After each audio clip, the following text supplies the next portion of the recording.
आजच्या ह्या व्हिडिओमध्ये मी तुम्हाला वटपौर्णिमेसंबंधित संपूर्ण माहिती सांगणार आहे, ज्यामध्ये तुम्हाला पूजेची योग्य वेळ, पूजेचा योग्य विधी सर्व काही माहीत होणार आहे।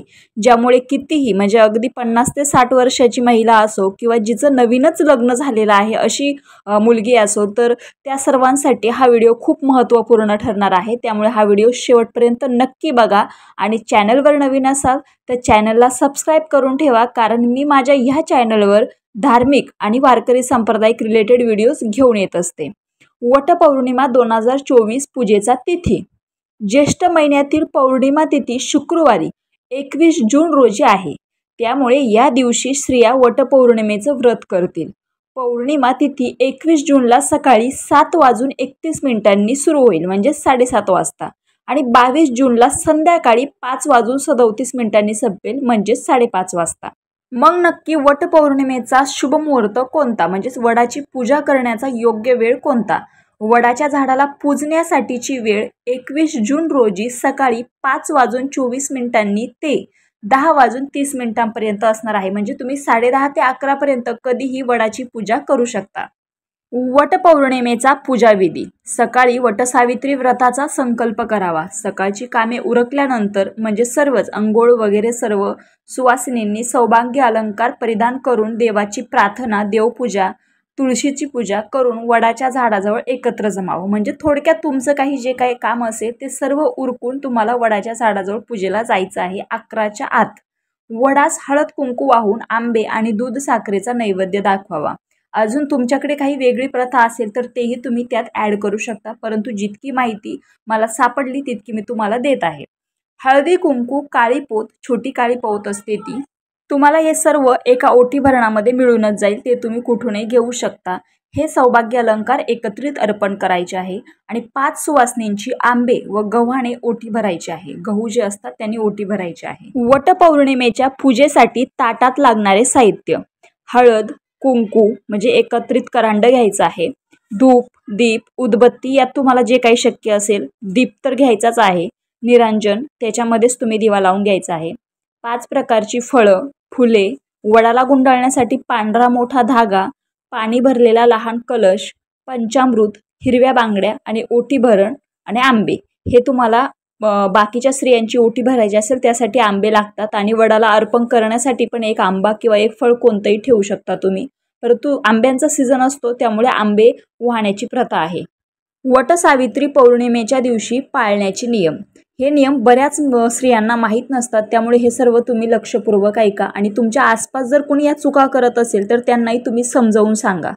जर गर्भवती स्त्रीने वटसावित्री व्रत पाळले असेल तर तिने फक्त उपवास करायचा आहे, वटवृक्षाची प्रदक्षिणा करायची नाही आणि वडाची पूजा सुद्धा करायची नाही। नॉर्मल तुम्ही हळद कुंकू वाहू शकता, परंतु असं काही अर्पण करायचं नाही त्यासाठी। वटसावित्री व्रताच्या दिवशी वटवृक्षाला इजा करू नये, कारण बऱ्याच लोकांना वडाकडे जाऊन पूजा करण्याला डिफिकल्टी होती, त्यामुळे ते वडाची फांदी तोडून घरी आणतात, परंतु ती तोडून तुम्ही आणायची असेल तर वटसावित्री पौर्णिमेच्या आदल्या दिवशी आणायची आहे। त्या दिवशी तुम्ही घरी म्हणजे त्या दिवशी तुम्ही वडाला अजिबात इजा पोहोचवायच्या नाहीये, ते आपल्या व्रतावर काही पण दोष लागू शकतो। वटसावित्री कथा वाचल्याशिवाय किंवा ऐकल्याशिवाय अपूर्ण मानले जाते, म्हणून वटसावित्री व्रत कथा वाचावी किंवा नक्की ऐकावी। कथा वाचताना किंवा ऐकताना अर्धवट राहू देऊ नये, पूर्ण करावी। म्हणजे तुम्हाला अशाच वेळेमध्ये ती कथा ऐकायला घ्यायची किंवा वाचायला घ्यायची ज्यावेळी तुम्ही पूर्णपणे रिकामे असाल, आजूबाजूला कोणीही नसेल। तुम्ही तुमच्या मैत्रिणींसोबत पण वाचू शकता, घरामध्ये सासू असेल, बहीण असेल, मुलगी असेल, तिला सोबत घेऊन पण तुम्ही वाचू शकता। तुमच्याकडे पुस्तक नसेल तर तुम्ही कोणताही एखादा यूट्यूबवर व्हिडिओ सर्च करून त्यामध्ये ती कथा वाचू शकता किंवा गुगलवर सर्च करू शकता, आणि मी यानंतर तोच व्हिडिओ अपलोड करणार आहे। तुम्ही त्यामुळे माझ्या चॅनलला नक्की सबस्क्राईब करून ठेवा, म्हणजे तुम्हाला तो व्हिडिओ नक्की वटसावित्री पौर्णिमेच्या दिवशी ऐकायला महत्त्वपूर्ण ठरेल। वटसावित्री व्रताच्या दिवशी काळ्या किंवा निळ्या रंगाचे कपडे किंवा साडी परिधान करू नये, यामुळे अशुभ परिणाम मिळतात। महिलांनी काळे निळे कपडे घालून पूजा केली तर त्याचे फळही मिळत नाही। या दिवशी लाल, हिरवा, पिवळा म्हणजे थोडक्यात भडक कोणताही कलर तुम्ही घालू शकता।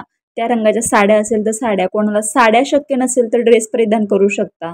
काळ्या बांगड्या सुद्धा चुकूनही घालू नये। काहींना फॅशनेबल राहून पूजा करायला जायची इच्छा असेल तरी पण तुम्ही ते ट्राय करू नका, कारण ते लागू पडत नाही। तसं तर ज्येष्ठ शुद्ध त्रयोदशीपासून पौर्णिमेपर्यंत हे त्रिरात्र व्रत करावे असे सांगितले आहे. पण तुम्हाला जर 3 दिवस उपवास करणे शक्य असेल तर करावे, नाहीतर फक्त पौर्णिमेला उपवास केला तरी चालतोय.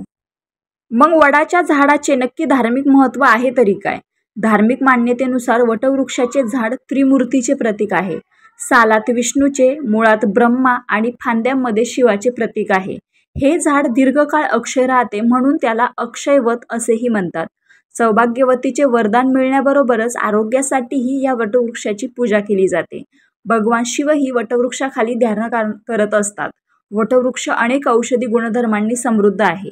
देवते समान मानले जाणारे वटवृक्ष सर्व मनोकामना पूर्ण करण्याचे केंद्रबिंदू मानले जाते. आणि सत्यवान सावित्रीची कथा तर तुम्हा सर्वांना माहीतच असेल. नसेल माहीत तर तुम्ही दुसरीकडे कुठे चेक करू शकता, किंवा माझ्या चॅनलवर मी अपलोड केलेला आहे व्हिडिओ आत्ता नवीनच, तर तोही तुम्ही चेक करू शकता. रामकृष्ण हरी.